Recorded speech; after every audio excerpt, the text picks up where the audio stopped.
Well, first of all, Mr. Murillo, thank you for your testimony on H.R. 489. As you mentioned, it's consistent with what we've put in the bill, your background and your support.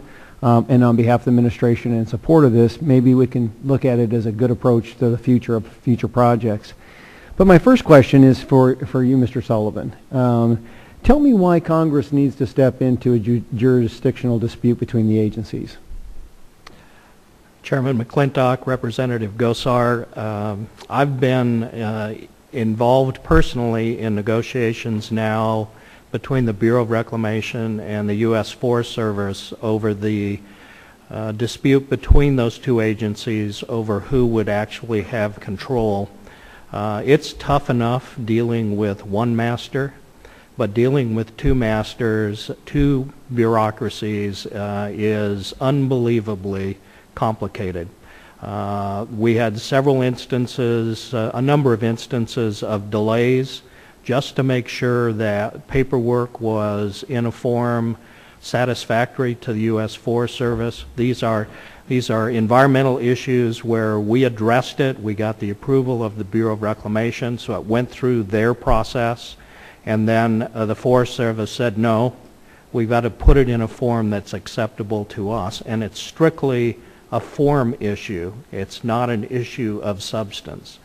So we tried for a good 4.5 years to deal with this administratively.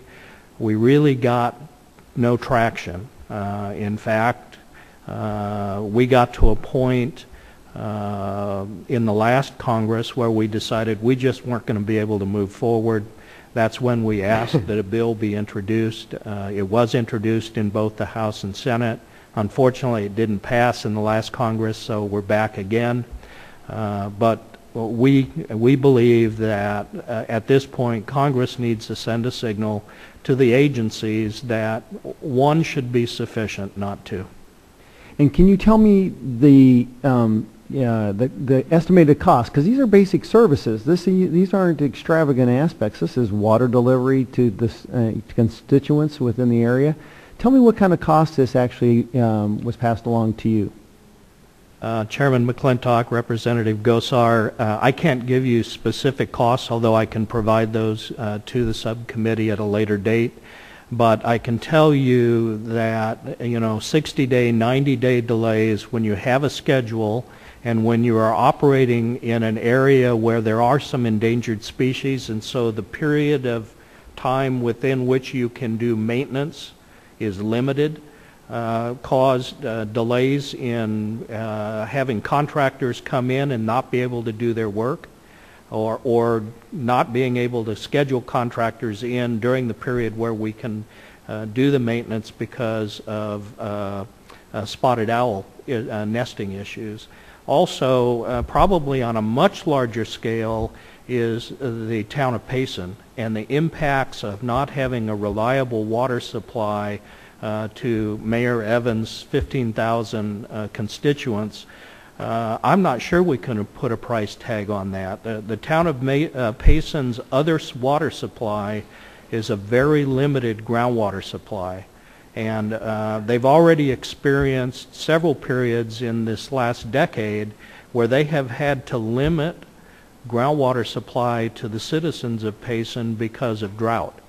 Cragin provides another reliable supply, and they can co-manage groundwater and surface water to be able to supply water to their citizens. If that water is not available, they face a future of increasing curtailments in water supply to their citizens. Well, and Kenny, thank you very much, Mayor, for coming over here. It's great to see you. You've had a very progressive town in trying to take care of itself, getting economics, and one of those facilities to provide economics is to have sound water basis. Tell me what kind of implications that was for Payson, for the City Council, and for your directives in trying to keep Payson sound. Interestingly enough, we are the most water-conserving community in the state of Arizona, probably in the West. Our conservation measures have kept water usage below 80 gallons per person per day versus the 360 gallons per person in southern California. So we really do and are concerned about water. One of the huge challenges we face is the cost of bringing this project down, and the fact that we're in an era when interest rates are going up for projects dramatically. Right. We're about to lose a significant part of our ERA grant because we can't get this job done because of the Forest Service's intervention. Thank you.